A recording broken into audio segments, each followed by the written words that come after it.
रामाय रामचन्द्राय रामचन्द्राय वेधसे रघुनाथाय नाथाय सीताया पतये नमः। माता रामो मतिप्ता रामचन्द्र स्वामी रामो मत्सखा रामचन्द्रः। श्रीराम रामेति रामेति रमे राम मनोरमे। सहस्रनाम तत्तुल्यं राम नाम वरानने।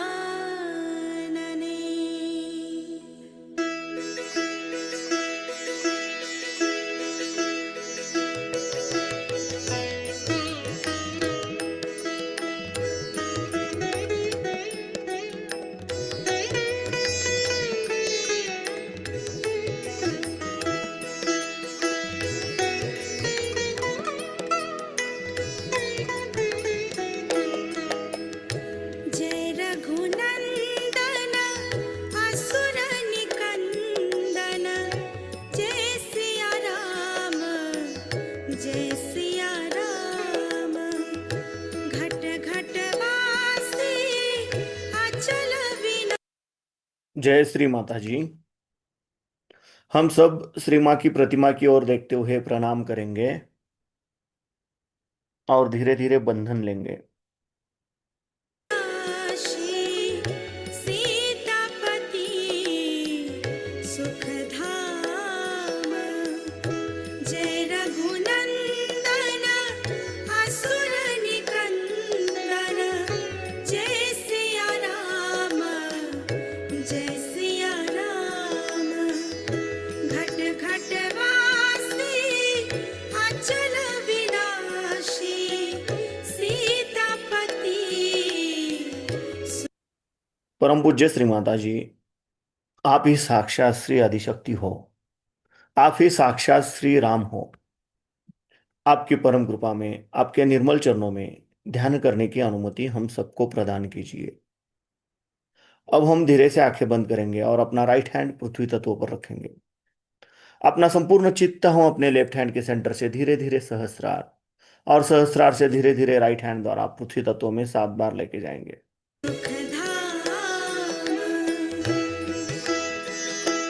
जय राम जय राम जय राम जय राम जय राम जय राम जय राम जय। परम पूज्य श्री माता जी, आप ही साक्षात श्री महाकाली हो। आपकी परम कृपा में कृपया हमारे लेफ्ट साइड के ईड़ा नाड़ी के तमोगुण के सभी दोष, सभी बाधाएं इस राइट हैंड द्वारा पृथ्वी तत्व में समर्पित कर लीजिए और हमारी इच्छा शक्ति शुद्ध एवं निर्मल बनाइए, जागरूक बनाइए। अब हम अपना राइट हैंड अपनी गोद में रखेंगे और लेफ्ट हैंड आकाश तत्व की ओर करेंगे। अपना संपूर्ण अटेंशन, अपना संपूर्ण चित्त हम अपने राइट हैंड के सेंटर से धीरे धीरे सहस्रार और सहस्रार से धीरे धीरे लेफ्ट हैंड द्वारा आकाश तत्व में 7 बार लेके जाएंगे। जय राम जय राम जय राम जय राम जय जय राम जय राम जय जय राम जय राम परम पूज्य श्री माता जी, आप ही साक्षात श्री हनुमान जी हो। आपकी परम कृपा में कृपया हमारे राइट साइड के पिंगला नाड़ी के रजोगुण के सभी दोष सभी बाधाएं इस लेफ्ट हैंड द्वारा आकाश तत्व में समर्पित कर लीजिए और हमारी क्रिया शक्ति शुद्ध एवं निर्मल बनाइए, जागरूक बनाइए। अब हम अपने दोनों हाथ अपनी गोद में रखेंगे। अपना संपूर्ण अटेंशन हम अपने मध्य मूलाधार चक्र पर क्लॉकवाइज 7 बार रोटेट करेंगे। राम राम राम, जय जय राम राम राम, जय जय राम राम राम, जय जय राम राम राम, जय जय राम राम राम, जय जय राम राम, जय जय राम राम राम, जय जय राम राम राम, जय जय। परम पूज्य श्री माता जी, आप ही साक्षात श्री निर्मल गणेश हो। आपकी परम कृपा में कृपया हमारे मूलाधार चक्र के उत्थान के आड़े आने वाली सभी बाधाएं सभी दोष इस पृथ्वी तत्व में समर्पित कर लीजिए और हमारे अंदर श्री गणेश तत्व प्रस्थापित कीजिए। हमें श्री गणेश जी के जैसा अबोधित एवं पवित्र बनाइए, जागृत बनाइए। श्री निर्मल गणेश साक्षात मंत्र कहेंगे। ओम तमेव साक्षात श्री निर्मल गणेश साक्षात श्री आदिशक्ति माता जी श्री निर्मला देवे नमो नमः। अब हम अपना राइट हैंड अपने लेफ्ट स्वादिष्ठान चक्र पर रखेंगे, अपने लेफ्ट साइड पे पेट पे बिलो द एब्डोमेन। परम पूज्य श्री माता जी, आपकी परम कृपा में कृपया हमें शुद्ध एवं निर्मल विद्या प्रदान कीजिए। परम पूज्य श्री माता जी, आपकी परम कृपा में कृपया हमें शुद्ध और निर्मल विद्या दीजिए। अब हम अपना राइट पाम अपने मध्य नाभि चक्र पर रखेंगे। परम पूज्य श्री माता जी, आप ही साक्षात श्री लक्ष्मी नारायण हो। आपकी परम कृपा में कृपया हमारे अंदर लक्ष्मी तत्व जागृत कीजिए। कृपया हमें समाधानी बनाइए।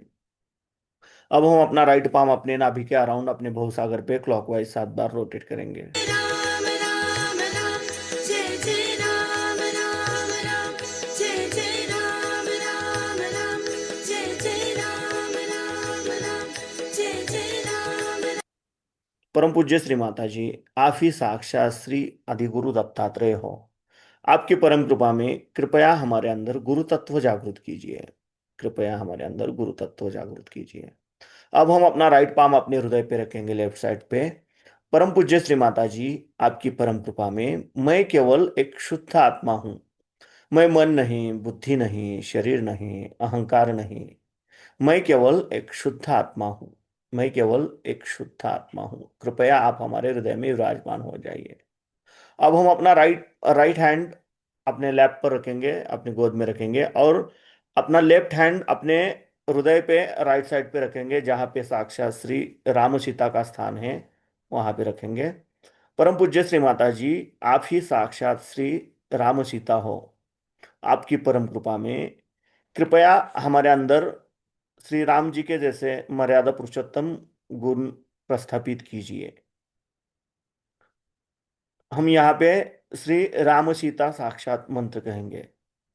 ओम तमेव साक्षात श्री राम सीता साक्षात श्री आदिशक्ति माता जी श्री निर्मला देवे नमो नमः। अब हम अपना राइट हैंड अपनी गोद में रखेंगे और लेफ्ट हैंड अपने लेफ्ट विशुद्धि चक्र पर रखेंगे।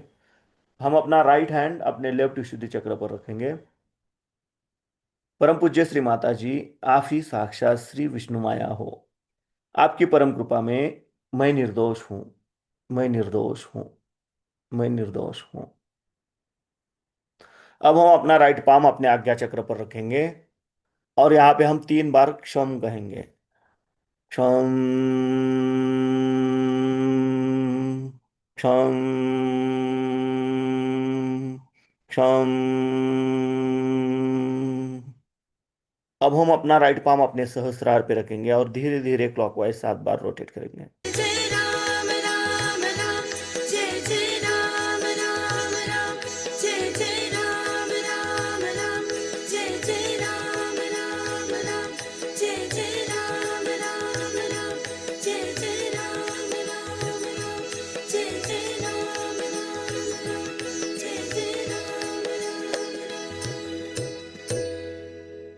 परम पूज्य श्री माता जी, आप ही साक्षात श्री आदिशक्ति हो। आपकी परम कृपा में कृपया हमें निर्विचारिता प्रदान कीजिए।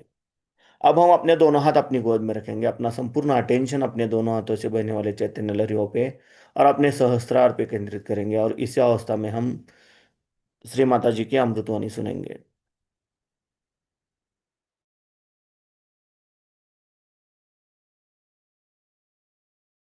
एकत्रित हुए हैं और सबने कहा है कि श्री राम के बारे में महापत है। आप जानते हैं कि हमारे चक्रों में श्री राम बहुत महत्वपूर्ण स्थान लिए हुए हैं। वो हमारे राइट हार्ट पर विराजित है। श्री राम एक पिता का स्थान लिए हुए हैं, इसलिए आपके पिता के कर्तव्य में या उसके प्रेम में कुछ कमी रह जाए तो ये चक्र पकड़ सकता है। सहयोग में हम समझ सकते हैं कि राम और सब जितने भी देवताएं हैं, जो कुछ भी शक्ति के स्वरूप संसार में आए हैं, वो अपना अपना कार्य करने आए। उसमें श्री राम का विशेष रूप से कार्य है। जैसे कि सोक्रेटिस ने कहा हुआ है कि संसार में बेनेवलेंट किंग आना चाहिए, उसके प्रतीक रूप श्री रामचंद्र जी इस संसार में आए। सो वो पूरी तरह से मनुष्य रूप धारण करके आए थे। वो ये भी भूल गए थे कि मैं श्री विष्णु का अवतार, भुला दिया गया। किंतु सर्व संसार के लिए वो एक पुरुषोत्तम राम थे कि बचपन का जीवन सब आप जानते हैं और उनकी सब विशेषताएं आप लोगों ने सुन रखी है। हम लोगों को सहयोग में ये समझ लेना चाहिए कि हम किसी भी देवता को मानते हैं और उसको हम अपना आराध्य मानते हैं, तो हमारे अंदर उसकी कौन सी विशेषताएं आई हुई, कौन से गुण हमने प्राप्त किए। श्री रामचंद्र जी के तो अनेक गुण हैं, क्योंकि तो पुरुषोत्तम थे। उनका एक गुण था कि वो जिस राजकारण को करते थे उसमें सबसे ऊंचा उन्होंने जन का मत रखा, न कि अपनी पत्नी या अपने बच्चे इनका ख्याल किया। आजकल के हमारे घर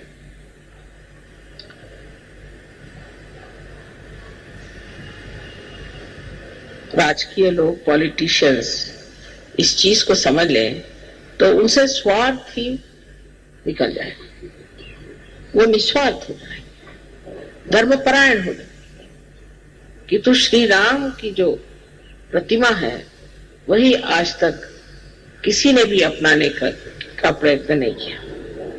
उल्टे उनके भजन जरूर गाएंगे, उनके नाम से बहुत बड़े बड़े ऑर्गेनाइजेशन बने हैं, राम मंदिर बनाएंगे, लेकिन ये सब बना लेने से क्या श्री राम आपके अंदर प्रवेश कर सकते हैं? क्या आपके जीवन में उनका प्रकाश आ सकता है या नहीं? यह सिर्फ सहयोगी ही कर सकते हैं कि अपने अंदर बसे हुए श्री राम को अपने चित्त के प्रकाश में लाएं। वो अत्यंत निरपेक्ष थे। ऐसे तो सभी देवता लोग किसी भी पाप पुण्य से रहित होते हैं। कोई सा भी पाप जिसे हम पाप कहते हैं वो अगर करें तो वो पाप नहीं होता। जैसे श्री कृष्ण ने इतने लोगों को मारा, श्री राम ने रावण का वध किया, ये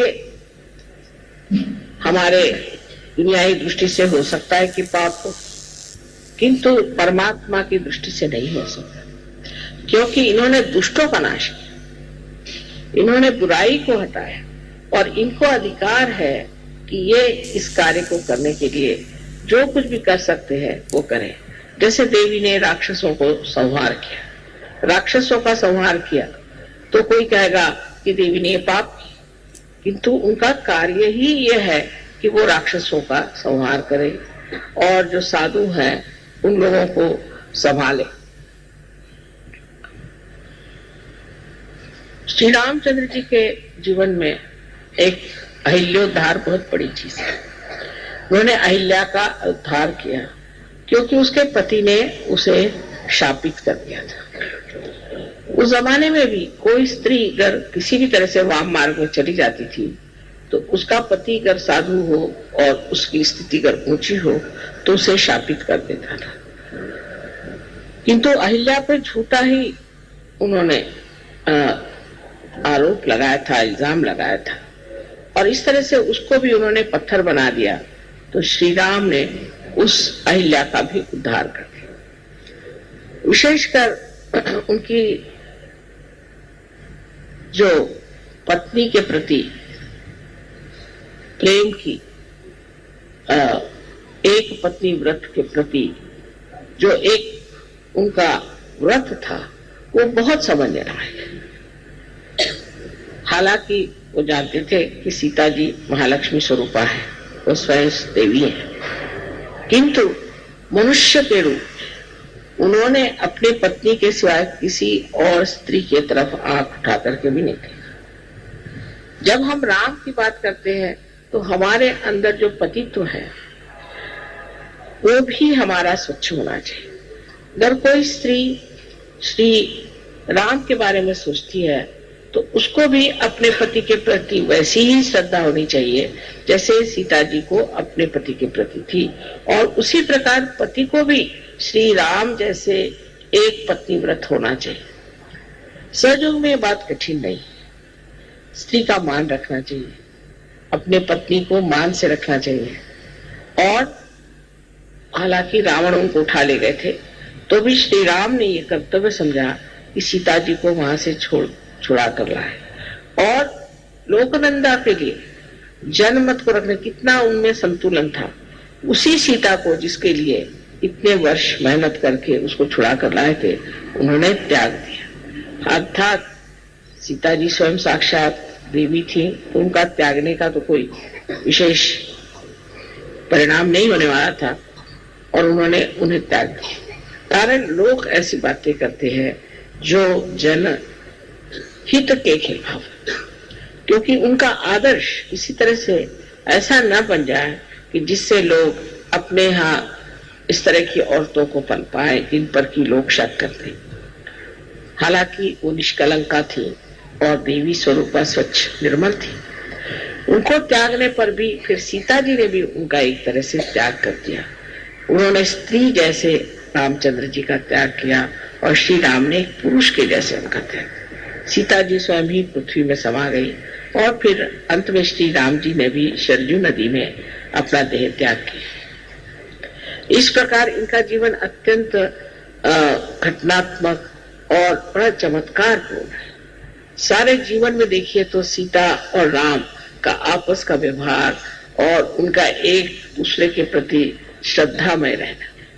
हालांकि उन्होंने सीता जी का त्याग किया था पर सीता जी ने सोचा कि ये उनका परम कर्तव्य है और उन्होंने कभी उनकी बुराई नहीं, उनके बारे में कभी बुरा नहीं कहा और बड़ी सुगमता से अपने बच्चों को चलाया, उनको पनपाया, उनको बढ़ावा दिया। इस श्री राम के जो दो बच्चे हुए जिनको हम लव और कुश कहते हैं वो भी एक भक्त स्वरूप कहना चाहिए कि जो संसार में आए उनको हम शिष्य की तरह से देख सकते हैं। ये शिष्य के द्योतक है और हमारे भी शिष्यत्व की एक शक्ति है जिससे हम किसी के शिष्य हो सकते हैं। शिष्य स्वरूप इन लोगों ने बहुत छोटी उम्र में धनुर्विद्या सीख ली थी और इस छोटेपन में ही उन्होंने रामायण आदि और संगीत पर बहुत ही कुछ प्रावीण्य पाया था। इसका मतलब यह है कि शिष्य को पूरी तरह से अपने गुरु को समर्पित होना चाहिए। यह शिष्य का जो स्वरूप है यह हमारे अंदर भी सबके स्थित है। और माँ जो कि शक्ति थी, उसके प्रति वो पूरी तरह से समर्पित थे। उस वक्त श्री राम से भी लड़ने के लिए वो तैयार हो गए, क्योंकि अपने माँ के लिए। तो माँ को उन्होंने दुनिया में सबसे ऊंची चीज समझी, और उस माँ ने भी अपने बच्चों को पालना, उनका संवर्धन करना, उनको धर्म में खड़ा करना और उनकी पूरी प्रगति करना एकमेव कर्तव्य किया। नहीं तो अपने आजकल की औरतें रात दिन रोते ही रहेंगे, मेरे पति ने छोड़ दिया, पति ने छोड़ दिया, और जब पति मिलेगा तो उससे लड़ती रहेंगी हर समय, और जब पति ने छोड़ दिया तो रोती रहेंगी। छोड़ दिया तो कोई बात नहीं, मेरे बच्चे हैं, इनको मुझे संभालना है, और इनके प्रति कोई भी ऐसी बात नहीं होनी चाहिए कि जिससे मेरे बच्चों का कुछ कम रह जाए। ये एक सीता जी की एक विशेष जीवनी है कि उनकी वीरता और उनका साहस, ये हर स्त्री को अपने अंदर बसाना चाहिए कि पति से अगर बिछो भी हो गया और किसी तरह से उससे दूर भी हट गए, तो भी पति के कारण अपना नुकसान नहीं कर लेना चाहिए, अपने बच्चों का नुकसान नहीं कर लेना चाहिए, क्योंकि उनके लिए अपना जो कर्तव्य है वही परम चीज है। उस परम चीज पे अटूट रहना चाहिए। यही हमारे सहयोग में, शक्ति में जो पाया है, उससे हर स्त्री को प्राप्त कर लेना चाहिए। श्री राम का जीवन भी जैसे अत्यंत शुद्ध और निर्मल था, और उन्होंने अपने पत्नी के लिए सब चीज त्याग दी थी। जब से उनकी पत्नी वनवास में रह गई, या जब उन्हें अकेला रहना पड़ा, और जब उन्होंने उसका त्याग कर दिया, तो उन्होंने भी दुनिया के जितने भी आराम थे उन्हें छोड़ दिए। उसके लिए आप जानते हैं कि वो कुश पे सोते थे, जमीन पर सोते थे, और बगैर कुछ पैर में पहने हुए, और बहुत साधु पुरुष जैसे कपड़े पहन के घूमते थे। ये जो है, ये कहानियां नहीं, ये सत्य है। अपने दुनिया में, अपने इस भारतवर्ष में ऐसे अनेक लोग हैं जिनका जीवन एक बहुत ऊंचे किस्म का रहा, और उन्होंने कभी ऐसी छोटी ऊंची बातें सोची नहीं। पर ये सारे आदर्श हमारे देश में आने के बाद ये हो गया कि जब हम इन आदर्शों को देखते हैं तो हमारे अंदर ढोंग आ गया कि हम सोचते हैं कि हाँ, राम तो हमारे, हम राम को मानते हैं, हमने राम का भजन कर दिया, हो गए। तो एक तरह का ढोंगीपना बहुत आ गया हमारा।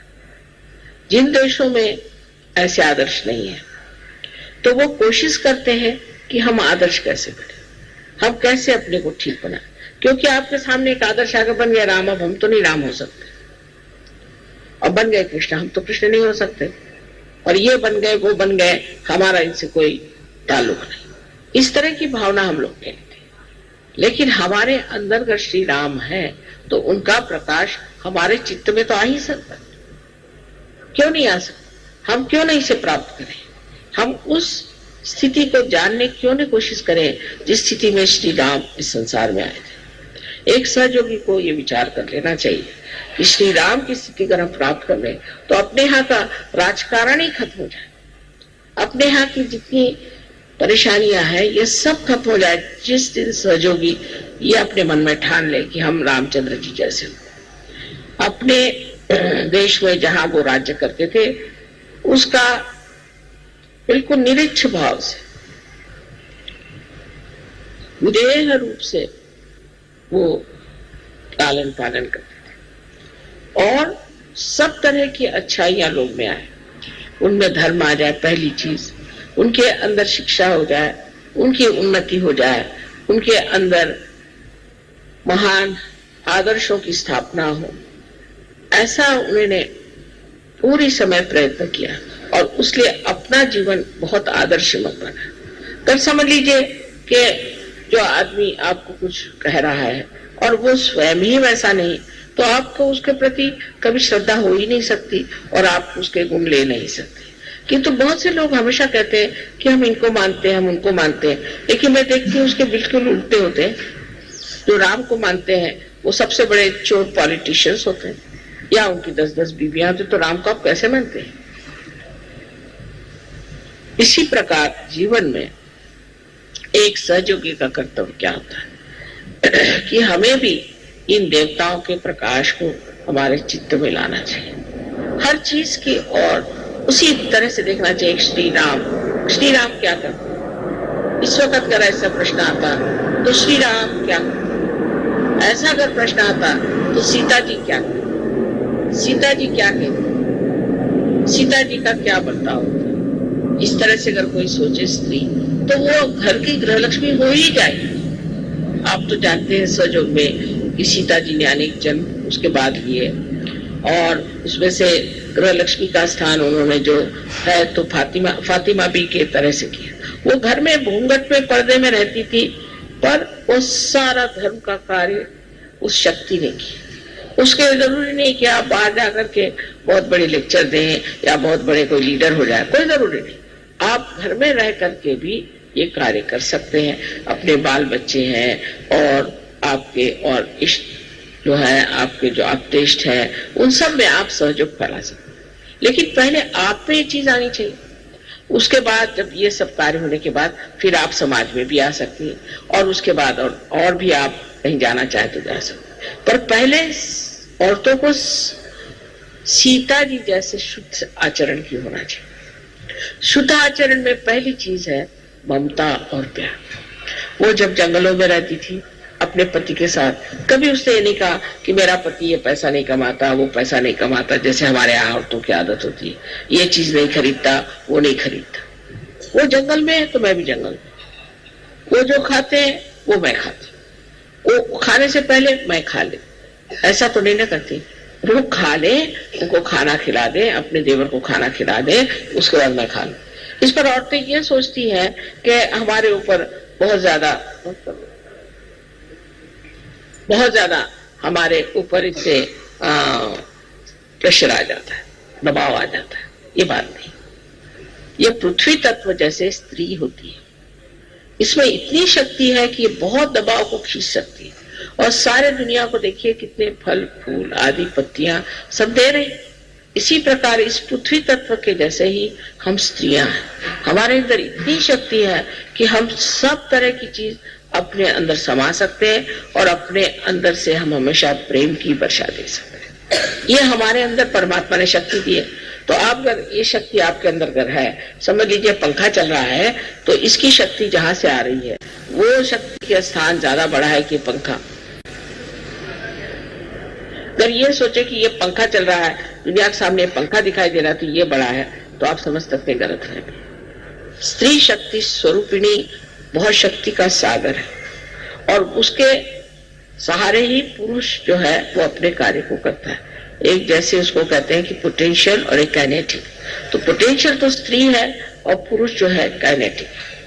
लेकिन पुरुष को देख करके क्योंकि वो दौड़ ज्यादा सकता है तो औरत भी दौड़ने लग जाए, उसको दौड़ने की जरूरत, उसको बैठने की जरूरत है। दोनों ही क्रियाएं अलग अलग है और उस क्रिया में दोनों को समाधान होना चाहिए और दोनों ही क्रिया में स्त्री बहुत पनप सकती है। और जब समय आता है तो स्त्री पुरुषों से भी ज्यादा काम कर सकती है। आपको मालूम होगा कि महाराष्ट्र में ताराबाई नाम की एक 17 साल की विधवा थी, 17 साल की, और शिवाजी की वो बहुत ही छोटी वाली। सब हार गए औरंगजेब से, इसने औरंगजेब को हरा दिया 17 साल की उम्र में और उसकी कब्र बना दी औरंगाबाद में। तो आज समझ सकते हैं कि जब औरत अपनी शक्ति को पूरे तरह समा लेती है, जब उसमें समान्विते कहते हैं ना, उस तरह से अपने अंदर सब समाये रखती है तो वो बड़ी प्रचंड होती है। और अगर वो ऐसी इधर उधर अपनी शक्ति को फेंकती रहे, फ्लिटर अवे, कहीं इधर शक्ति फेंक दी, कहीं उस लड़ने में गई, कहीं झगड़े में गई, किसी की बुराई में गई, कहीं ओछेपन में गई, तो उसकी शक्ति सारी नष्ट हो जाती। तो स्त्री जो है वो इतनी शक्तिशाली नहीं है कि वो चाहे तो पुरुषों से कहीं अधिक कार्य कर सकती है। पर सबसे पहली चीज है वो अपनी शक्ति का मान रखे। उसको इधर उधर फेंकने से, उस शक्ति को नष्ट कर देने से फिर वो शक्तिहीन हो जाती है और ऐसी शक्ति स्त्री किसी काम की नहीं।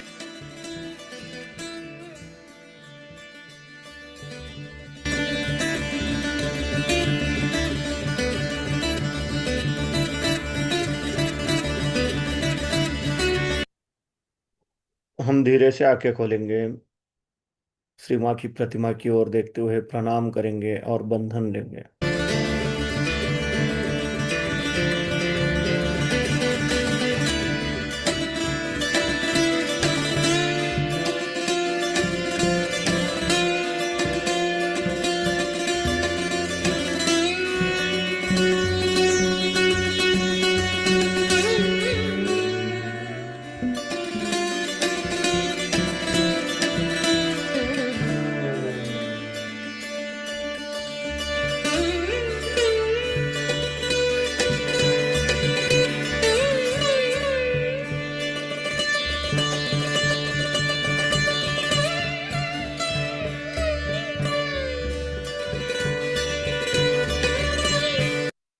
जय श्री माता जी।